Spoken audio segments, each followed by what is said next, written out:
Electric would represent the Cult's third album and the follow-up to their commercial breakthrough 1985's Love.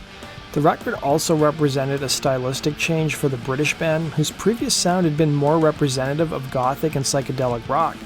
Electric was an album that was stripped-down rock and roll, but the road to get there was long and expensive. As producer Steve Brown, who worked on the album, told Loudersound, Ian just lost interest in the reverb, echo, big wall of noise thing we'd had on Love. He lost interest in it almost before we started recording, and got even less interested in it as we went along. Today, let's explore the history of the album Electric.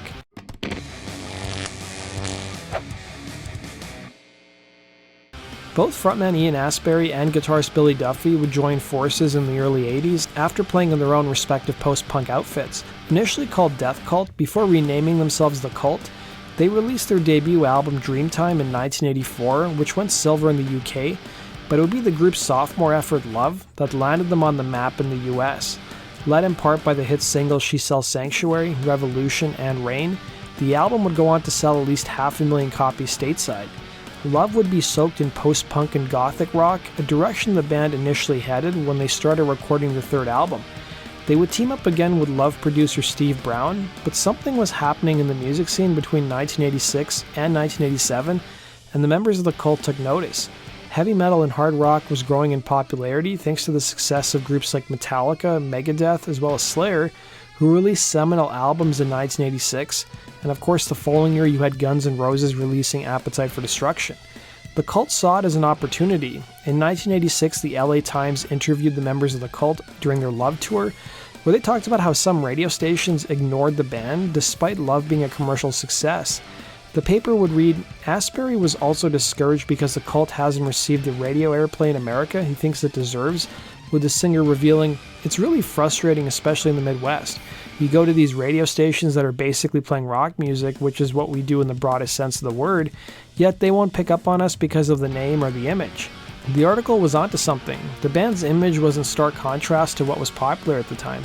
The Cult would embrace the look of the 60s counterculture with paisley shirts, love beads, peace pins, and of course, Native American imagery. Astbury would reveal in the same interview why the band identified with the 60s so much, saying, in the 60s, people really ran their own lives. They were fed up with what old people were doing, and they decided to use their imaginations and do something like explore every aspect of life, fashion being one of them. They pooled their resources with clothes from all different periods and different cultures, and all of a sudden it became uncool to be imaginative. Everyone went bland and boring. Recently, most people haven't been using their imaginations enough, he would say. In a separate interview, Astbury would tell the Sun Sentinel it was taboo to acknowledge the fact that you liked groups like Led Zeppelin or The Doors, dating back to 1981, saying the Bible was Enemy magazine, and if you said Robert Plant, you'd mention The Unholy, he'd say. By the summer of 1986, the band had recorded about a dozen songs, which became known as the Manor Sessions, at Richard Branson's studio in the Oxfordshire countryside. Compared to their previous album Love, the band had a lot more money to burn through in the studio, and that they did. The album at the time was tentatively titled Peace, and the sessions harkened back to the band's sound on Love, but the Cult were unhappy with how the tracks turned out. Guitarist Billy Duffy would tell the Sabotage Times in 2013, the songs were too long and just felt bloated and self-indulgent. We'd gone back into the studio too soon, as the label just wanted us to keep laying golden eggs. In reality, we should have kept rehearsing and gone through a pre-production process. We knew something was not right, but we didn't know quite what it was. I remember listening to a replay of the album at the Townhouse Studios and thinking, we're doomed. While the band's past influences included British post-punk, they seem to have lost interest in pursuing that sound and instead tried to mash together the sounds of bands like AC/DC, Led Zeppelin, and the Rolling Stones. Producer Steve Brown would perfectly summarize the band's thinking, telling Loudersound, if you want to make a record that the people outside of LA and New York are going to buy, you have to ditch the chorus reverb, and I don't know, you've got to change your guitar amp.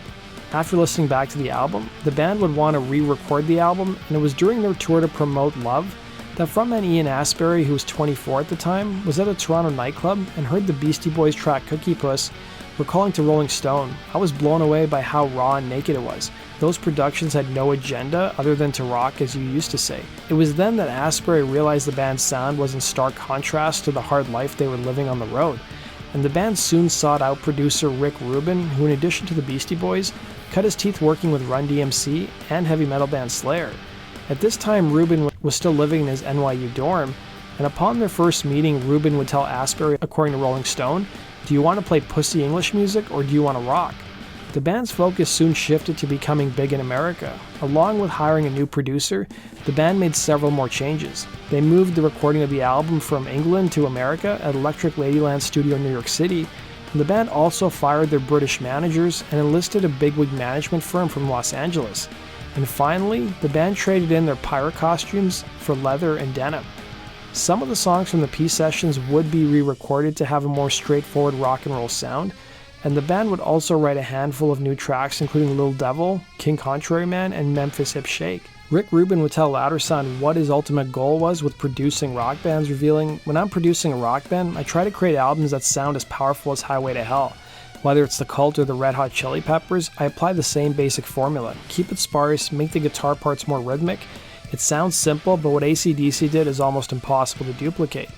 Rubin would institute some new rules for the band, including banning the use of any guitar effects and allegedly keeping guitar solos to a maximum of 30 seconds. Electric would be released on April 6, 1987 and would peak at number 38 on the Billboard charts. The album would end up going platinum, selling over 1 million copies, led in part by several strong singles, including Love Removal Machine, Little Devil, and Wildflower, all of which were top 40 hits on the US mainstream rock charts. From what I read online, there were allegedly bootlegs of the Manor sessions floating around shortly after Electric's release. But the full Peace album wouldn't be officially released until 2000 when it was part of a rare cult box set. In 2013, the Peace album was released as part of a 2-disc set alongside Electric titled Electric Peace. You can listen to the songs on YouTube and you'll see a stark difference in opinion over which versions of the songs are better. That does it for today's video, guys. Thanks for watching. Be sure to like button and subscribe. We'll see you again on Rock and Roll True Story sticker.